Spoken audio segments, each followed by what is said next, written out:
The Yellow Wallpaper by Charlotte Perkins Gilman.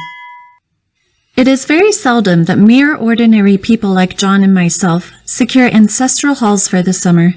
The colonial mansion, a hereditary estate, I would say a haunted house and reach the height of romantic felicity, but that would be asking too much of fate.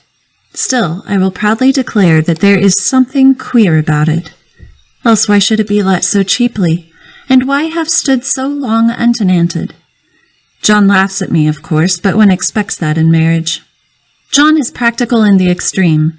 He has no patience with faith, an intense horror of superstition, and he scoffs openly at any talk of things not to be felt and seen and put down in figures. John is a physician, and perhaps, I do not say it to the living soul, of course, but this is dead paper, and a great relief to my mind. Perhaps that is one reason I do not get well faster. You see, he does not believe I am sick. And what can one do? If a physician of high standing and one's own husband assures friends and relatives that there is really nothing the matter with one but temporary nervous depression, a slight hysterical tendency, what is one to do? My brother is also a physician and also of high standing, and he says the same thing.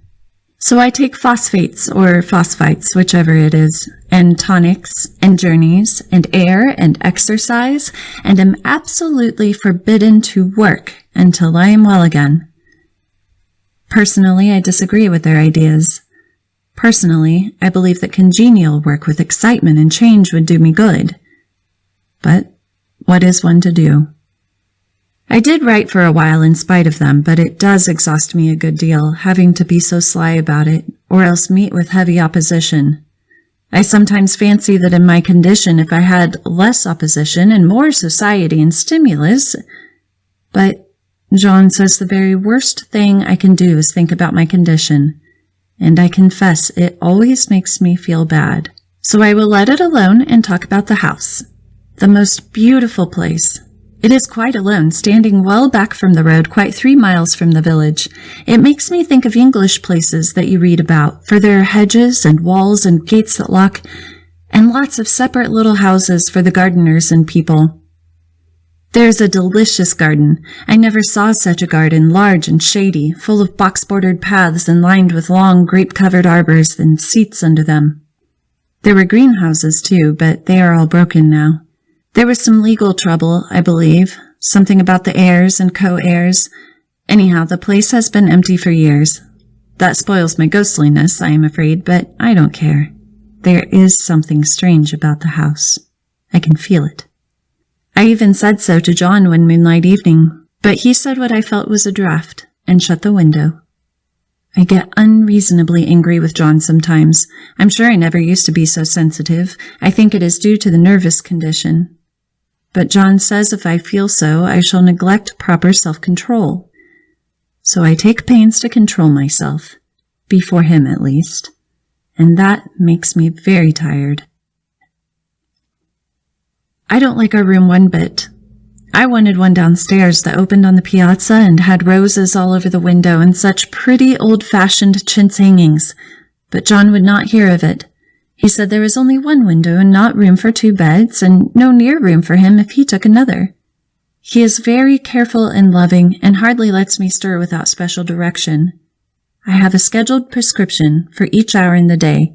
He takes all care from me, and so I feel basely ungrateful not to value it more. He said we came here solely on my account, that I was to have perfect rest and all the air I could get. Your exercise depends on your strength, my dear, said he, and your food somewhat on your appetite, but air you can absorb all the time. So we took the nursery at the top of the house. It is a big, airy room, the whole floor nearly, with windows that look all ways, and air and sunshine galore. It was nursery first, and then playground and gymnasium, I should judge, for the windows are barred for little children, and there are rings and things in the walls. The paint and paper look as if a boys' school had used it. It is stripped off, the paper, in great patches all around the head of my bed, about as far as I can reach, and in a great place on the other side of the room, low down. I never saw a worse paper in my life, One of those sprawling, flamboyant patterns committing every artistic sin. It is dull enough to confuse the eye in following, pronounced enough to constantly irritate and provoke study, and when you follow the lame, uncertain curves for a little distance, they suddenly commit suicide, plunge off at outrageous angles, destroy themselves in unheard-of contradictions. The color is repellent, almost revolting, a smoldering, unclean yellow, strangely faded by the slow-turning sunlight. It is a dull, yet lurid orange in some places, a sickly sulphur tint in others. No wonder the children hated it. I should hate it myself if I had to live in this room long. There comes John, and I must put this away. He hates to have me write a word. We have been here 2 weeks, and I haven't felt like writing before since that first day. I am sitting by the window now, up in this atrocious nursery, and there is nothing to hinder my writing as much as I please, save lack of strength. John is away all day, and even some nights when his cases are serious. I am glad my case is not serious, but these nervous troubles are dreadfully depressing. John does not know how much I really suffer. He knows there is no reason to suffer, and that satisfies him. Of course it is only nervousness. It does weigh on me, so not to do my duty in any way. I meant to be such a help to John, such a real rest and comfort. And here I am, a comparative burden already. Nobody would believe what an effort it is to do what little I am able, to dress and entertain and order things. It is fortunate Mary is so good with the baby, such a dear baby, and yet I cannot be with him. It makes me so nervous. I suppose John was never nervous in his life. He laughs at me so about this wallpaper. At first he meant to repaper the room, but afterwards he said that I was letting it get the better of me, and that nothing was worse for a nervous patient than to give way to such fancies. He said that after the wallpaper was changed it would be the heavy bedstead, and then the barred windows, and then the gate at the head of the stairs, and so on. "You know the place is doing you good," he said, "and really, dear, I don't care to renovate the house just for a 3 months' rental." "Then do let us go downstairs," I said. "There are such pretty rooms there." Then he took me in his arms and called me a blessed little goose, and said he would go down cellar if I wished, and have it whitewashed into the bargain. But he is right enough about the beds and windows and things. It is as airy and comfortable a room as any one need wish, and of course I would not be so silly as to make him uncomfortable just for a whim. I'm really getting quite fond of the big room, all but that horrid paper. Out of one window I can see the garden, those mysterious deep-shaded arbors, the riotous old-fashioned flowers, and bushes and gnarly trees. Out of another I get a lovely view of the bay, and a little private wharf belonging to the estate.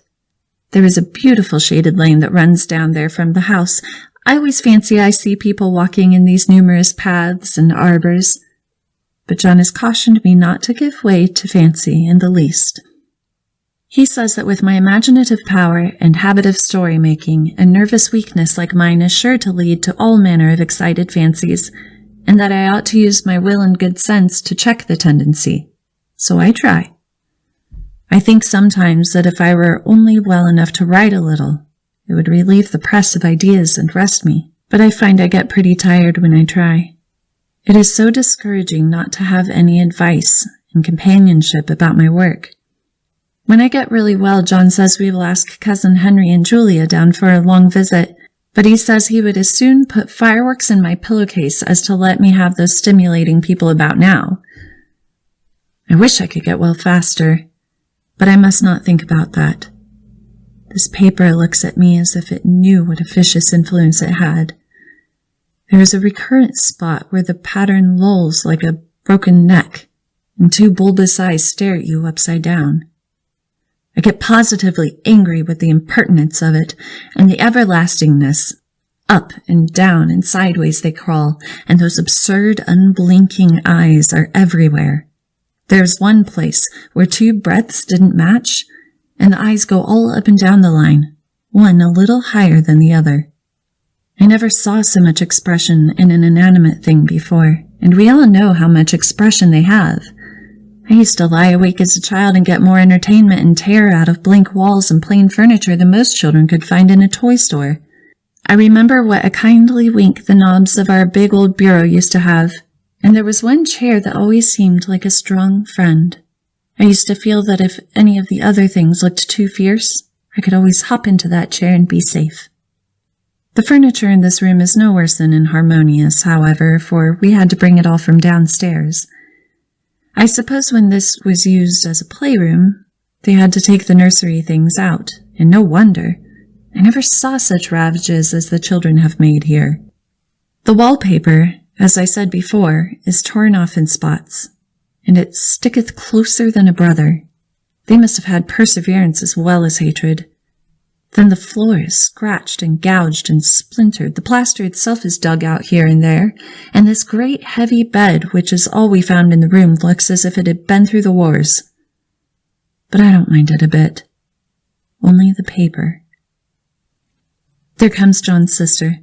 Such a dear girl as she is, and so careful of me. I must not let her find me writing. She is a perfect and enthusiastic housekeeper, and hopes for no better profession. I verily believe she thinks it is the writing which made me sick. But I can write when she is out, and see her a long way off from these windows. There is one that commands the road, a lovely, shaded, winding road, and one that looks just off over the country. A lovely country, too, full of great elms and velvet meadows. This wallpaper has a kind of sub-pattern in a different shade, a particularly irritating one, for you can only see it in certain lights, and not clearly then, but in the places where it isn't faded, and where the sun is just so. I can see a strange, provoking, formless sort of figure that seems to sulk about behind that silly and conspicuous front design. There's Sister on the stairs. Well, the 4th of July is over. The people are gone, and I am tired out. John thought it might do me good to see a little company, so we had Mother and Nellie and the children down for a week. Of course, I didn't do a thing. Jenny sees to everything now, but it tired me all the same. John says if I don't pick up faster, he shall see me to Weir Mitchell in the fall. But I don't want to go there at all. I had a friend who was in his hands once, and she says he's just like John and my brother, only more so. Besides, it is such an undertaking to go so far. I don't feel as if it was worthwhile to turn my hand over for anything, and I'm getting dreadfully fretful and querulous. I cry at nothing, and cry most of the time. Of course I don't when John is here, or anybody else, but when I am alone, and I am alone a good deal just now. John is kept in town very often by serious cases, so I walk a little in the garden or down that lovely lane, sit on the porch under the roses, and lie down up here for a good deal. I'm getting really fond of the room in spite of the wallpaper. Perhaps because of the wallpaper. It dwells on my mind so. I lie here on this great immovable bed. It is nailed down, I believe, and follow that pattern about by the hour. It is as good as gymnastics, I assure you. I start, we'll say, at the bottom, down in the corner over there where it has not been touched. And I determine for the 1000th time that I will follow that pointless pattern to some sort of conclusion. I know a little of the principle of design, and I know this thing is not arranged on any laws of radiation, or alternation, or repetition, or symmetry, or anything else that I ever heard of. It is repeated, of course, by the breaths, but not otherwise. Looked at in one way, each breath stands alone, the bloated curves and flourishes, a kind of debased Romanesque with delirium tremens, go waddling up and down in isolated columns of fatuity. But on the other hand, they connect diagonally, and the sprawling outlines run off in great slanting curves of optic horror, like a lot of wallowing seaweeds in full chase. The whole thing goes horizontally, too, at least it seems so, and I exhaust myself in trying to distinguish the order of its going in that direction. They have used a horizontal breath for a frieze, and that adds wonderfully to the confusion. There is one end of the room where it is almost intact, and there, when the cross lights fade and the low sun shines directly upon it, I can almost fancy radiation after all, The interminable grotesque seemed to form around a common center and rush off in headlong plunges of equal destruction. It makes me tired to follow it. I will take a nap, I guess.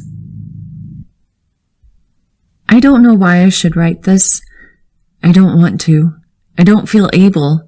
And I know John would think it absurd, but I must say what I feel and think in some way. It is such a relief. But the effort is getting to be greater than the relief. Half the time now I'm awfully lazy and lie down ever so much. John says I mustn't lose my strength and has me take cod liver oil and lots of tonics and things, to say nothing of ale and wine and rare meat. Dear John, he loves me very dearly and hates to have me sick. I tried to have a real, earnest, reasonable talk with him the other day and tell him how I wish he would let me go and make a visit to Cousin Henry and Julia. But he said I wasn't able to go, nor able to stand it after I got there. And I did not make out a very good case for myself, for I was crying before I had finished. It is getting to be a great effort for me to think straight. Just this nervous weakness, I suppose. And dear John gathered me up in his arms and just carried me upstairs and laid me on the bed and sat by me and read to me till it tired my head. He said I was his darling and his comfort and all he had, and that I must take care of myself for his sake and keep well. He says no one but myself can help me out of it, that I must use my will and self-control and not let any silly fancies run away with me. There's one comfort. The baby is well and happy, and does not have to occupy this nursery with the horrid wallpaper. If we had not used it, that blessed child would have. What a fortunate escape. Why, I wouldn't have a child of mine, an impressionable little thing, live in such a room for worlds. I never thought of it before, but it is lucky that John kept me here after all. I can stand it so much easier than a baby, you see. Of course, I never mention it to them anymore. I am too wise. But I keep watch of it all the same. There are things in that paper that nobody knows but me, or ever will. Behind that outside pattern, the dim shapes get clearer every day. It is always the same shape, only very numerous. And it is like a woman stooping down and creeping about behind that pattern. I don't like it a bit. I wonder, I begin to think, I wish John would take me away from here. It is so hard to talk with John about my case because he is so wise and because he loves me so, but I tried it last night. It was moonlight. The moon shines in all around just as the sun does. I hate to see it sometimes. It creeps so slowly and always comes in by one window or another. John was asleep, and I hated to waken him, so I kept still and watched the moonlight on that undulating wallpaper till I felt creepy. The faint figure behind seemed to shake the pattern, just as if she wanted to get out. I got up softly and went to feel and see if the paper did move, and when I came back, John was awake. "What is it, little girl?" he said. "Don't go walking about like that. You'll get cold." I thought it was a good time to talk, so I told him that I really was not gaining here, and that I wished he would take me away. "Why, darling," said he, "our lease will be up in 3 weeks, and I can't see how to leave before. The repairs are not done at home, and I cannot possibly leave town just now. Of course, if you were in any danger, I could and would.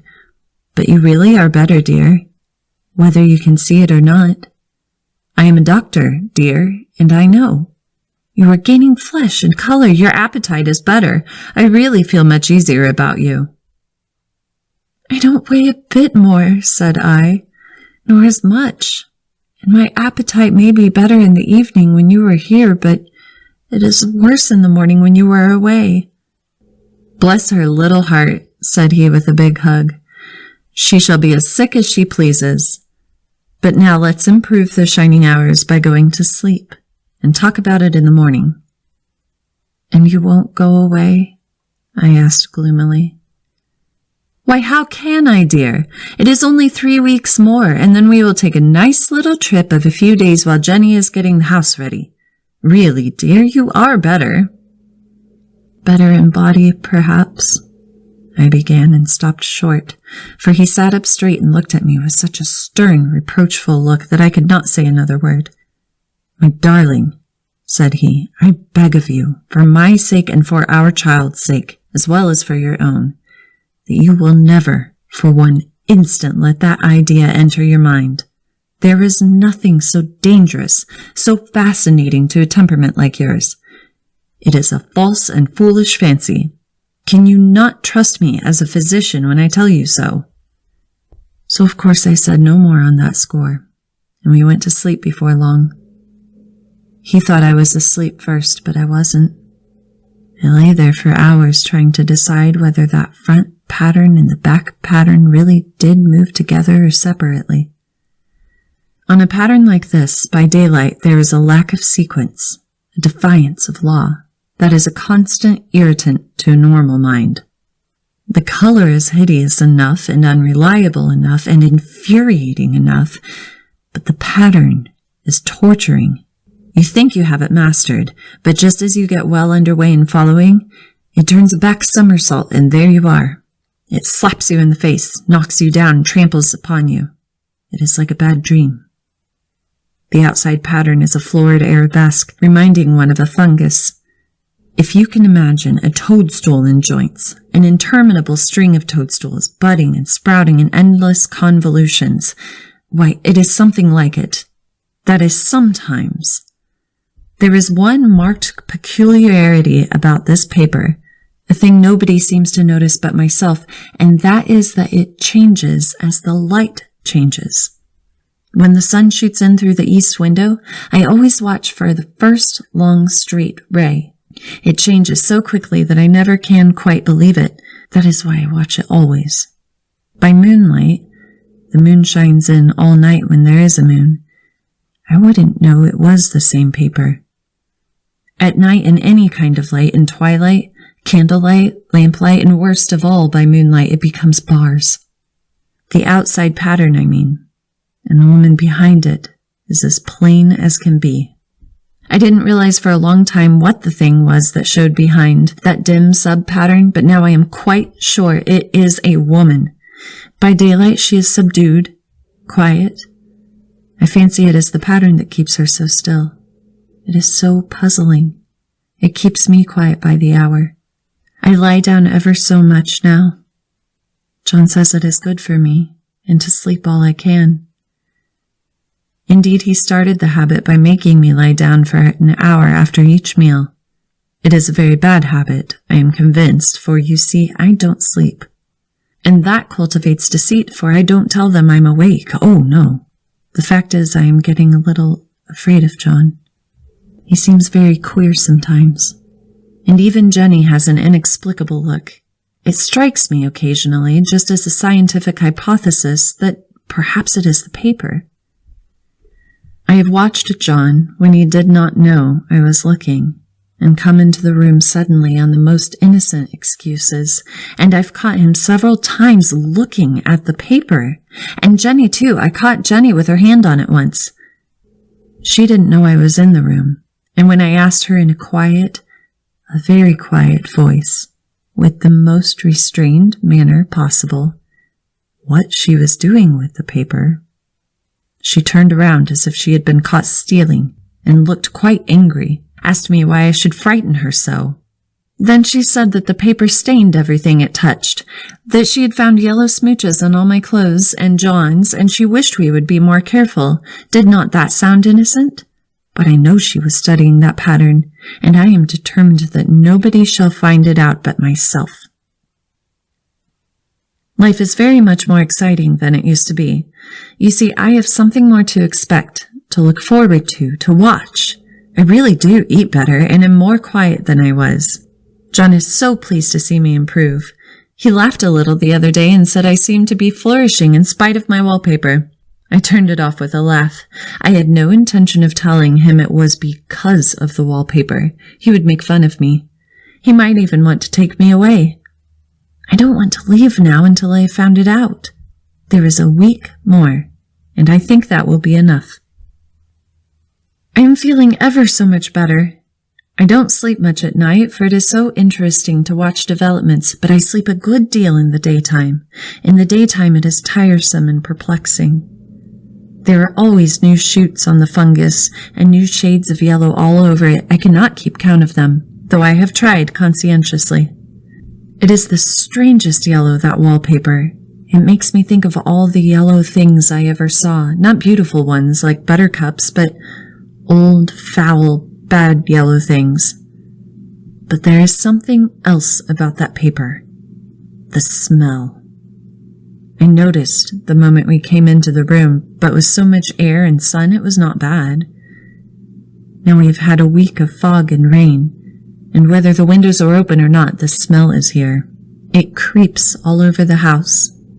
I find it hovering in the dining room, skulking in the parlor, hiding in the hall, lying in wait for me on the stairs. It gets into my hair. Even when I go to ride, if I turn my head suddenly and surprise it, there it is, that smell. Such a peculiar odor, too. I have spent hours in trying to analyze it to find what it smelled like. It is not bad at first, and very gentle, but quite the subtlest, most enduring odor I ever met. In this damp weather, it is awful. I wake up in the night and find it hanging over me. It used to disturb me at first. I thought seriously of burning the house to reach the smell, but now I am used to it. The only thing I can think of that it is like is the color of the paper. A yellow smell. There is a very funny mark on the wall low down near the mopboard. A streak that runs round the room. It goes behind every piece of furniture except the bed. A long, straight, even smooch, as if it had been rubbed over and over. I wonder how it was done and who did it, and what they did it for, round and round and round. Round and round and round. It makes me dizzy. I really have discovered something at last. Through watching so much at night when it changes so, I have finally found out. The pattern does move, and no wonder the woman behind shakes it. Sometimes I think there are a great many women behind, and sometimes only one, and she crawls around fast, and her crawling shakes it all over. Then in the very bright spots she keeps still, and in the very shady spots she just takes hold of the bars and shakes them hard. And she is all the time trying to climb through. But nobody could climb through that pattern. It strangles so. I think that is why it has so many heads. They get through, and then the pattern strangles them off and turns them upside down and makes their eyes white. If those heads were covered or taken off, it would not be half so bad. I think that woman gets out in the daytime. And I'll tell you why, privately. I've seen her. I can hear her out of every one of my windows. It is the same woman I know, for she is always creeping, and most women do not creep by daylight. I see her on that long, shaded lane creeping up and down. I see her in those dark grape arbors creeping all around the garden. I see her on that long road under the trees, creeping along, and when a carriage comes, she hides under the blackberry vines. I don't blame her a bit. It must be very humiliating to be caught creeping by daylight. I always lock the door when I creep by daylight. I can't do it at night, for I know John would suspect something at once, and John is so queer now that I don't want to irritate him. I wish he would take another room. Besides, I don't want anybody to get that woman out at night but myself. I often wonder if I could see her out of all of the windows at once. But turn as fast as I can only see out of one at a time. And though I always see her, she may be able to creep faster than I can turn. I've watched her sometimes, away off in the open country, creeping as fast as a cloud shadow in the high wind. If only that top pattern could be gotten off from the under one. I mean to try it, little by little. I have found out another funny thing, but I shan't tell it this time. It does not do to trust people too much. There are only 2 more days to get this paper off, and I believe John is beginning to notice. I don't like the look in his eyes. And I heard him ask Jenny a lot of professional questions about me. She had a very good report to give. She said I slept a good deal in the daytime. John knows I don't sleep very well at night, for all I am so quiet. He asked me all sorts of questions, too, and pretended to be very loving and kind, as if I couldn't see through him. Still, I don't wonder he acts so, sleeping under this paper for 3 months. It only interests me, but I feel sure John and Jenny are secretly affected by it. Hurrah! This is the last day, but it is enough. John is to stay in town overnight and won't be out until this evening. Jenny wanted to sleep with me, the sly thing, but I told her I should undoubtedly rest better for a night all alone. That was clever, for really I wasn't alone a bit. As soon as it was midnight and that poor thing began to crawl and shake the pattern, I got up and ran to help her. I pulled and she shook. I shook and she pulled, and before morning we had peeled off yards of that paper, a strip about as high as my head and half around the room. And when the sun came and that awful pattern began to laugh at me, I declared I would finish it today. We go away tomorrow, and they are leaving all my furniture down again to leave things as they were before. Jenny looked at the wall in amazement, but I told her merrily that I did it out of pure spite at that vicious thing. She laughed and said she wouldn't mind doing it herself, but I must not get tired. How she betrayed herself that time. But I am here, and no person touches this paper but me. Not alive. She tried to get me out of the room. It was too patent. But I said it was so quiet and empty and clean now that I believed I would lie down and sleep all I could, and not to wake me even for dinner. I would call when I woke. So now she is gone, and the servants are gone, and the things are gone, and there is nothing left but that great bedstead nailed down with the canvas mattress we found on it. We shall sleep downstairs tonight, and take the boat home tomorrow. I quite enjoy the room now it is bare again. How those children did tear about here! This bedstead is fairly gnawed, but I must get to work. I have locked the door and thrown the key down into the front path. I don't want to go out, and I don't want to have anybody come in till John comes.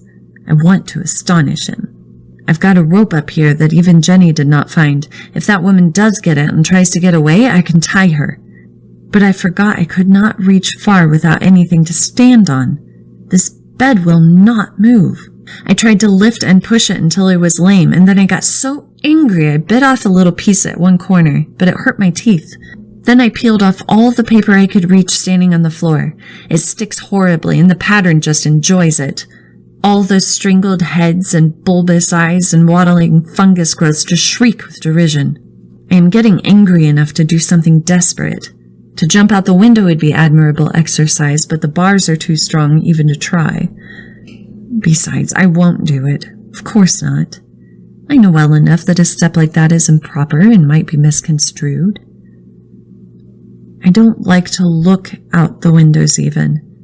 There are so many of those creeping women, and they creep so fast. I wonder if they all come out of that wallpaper as I did.